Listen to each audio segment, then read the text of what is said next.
The first city we will visit is Jacksonville. In 1564, Fort Caroline was the first European settlement established in this place. The territory of Florida came under the jurisdiction of the United States in 1821. Thereafter, the city received its real name in honor of Andrew Jackson, Florida's first territorial governor. Generally, it's considered an ordinary American city, like the usual American cities. In 1901, a major fire broke out. The fire broke out in a fiber factory. This fire destroyed the business center of the city, and about 10,000 people were left homeless. The city was rebuilt after the fire until 1912. It's been a major fire since 13,000 buildings have been restored. Let's take a look at the fire aftermath photograph again.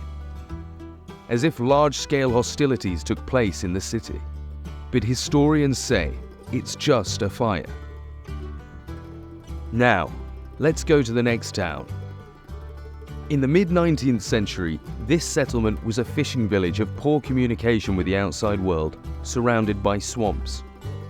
In 1883, phosphates were discovered in the vicinity of the area. This discovery gave a new impetus to the development of the city.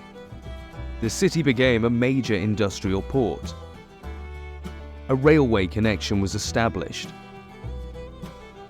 In 1888, the railroad magnate Henry B. Plant began building a massive 511-room hotel that was completed in 1891. Let's take a look at this hotel. There's a good website, the link of which will be in the description. You can see the photographs in very high quality.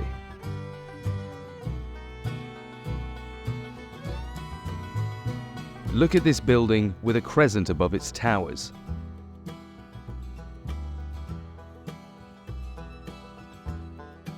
Hard to believe it was built in just 3 years.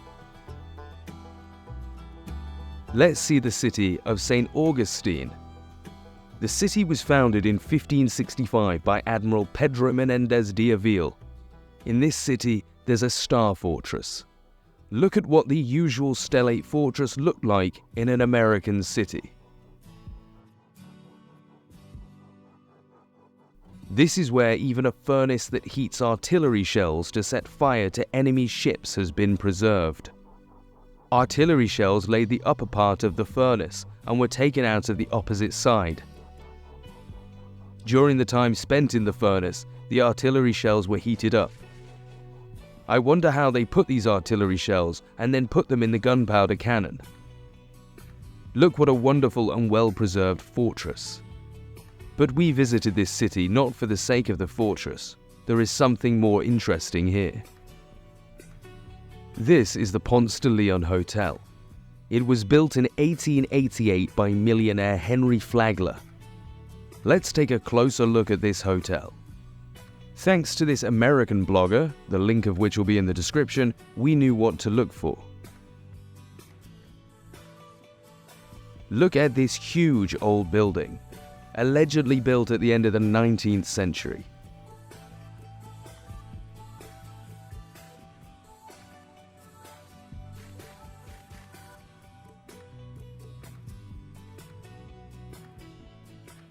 Now, let's take a look at the roof of the hotel. Look at these technical devices on the roof, these balls on rods.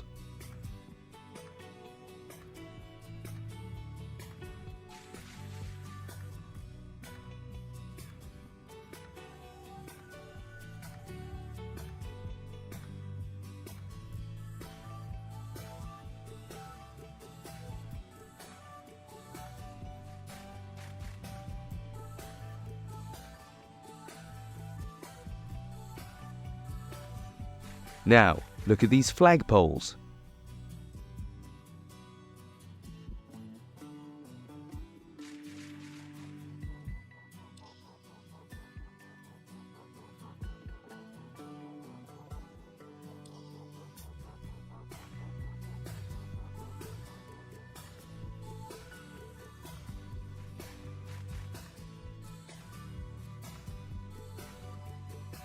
Here are the same decorations of this ancient building in Venice. In front of the building are the rods themselves with balls on top. This is hardly a coincidence. This is a kind of technical complex associated with atmospheric electricity. Now, let's look at the fireplace in this hotel. See how strange the design is?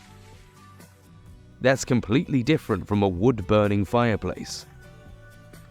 Look at the two front items, similar to metal goblets. There is a metal strip on the back wall. There is an interesting blog on this topic, the link of which will be in the description. The author collected a selection from the photographs of old fireplaces. In front of all fireplaces, two incomprehensible metal goblets. They are all deep in the back wall, covered with a metal plate, and mostly the back wall is connected with the goblets through a metal strip. Therefore, the fireplaces may not have been used as firewood.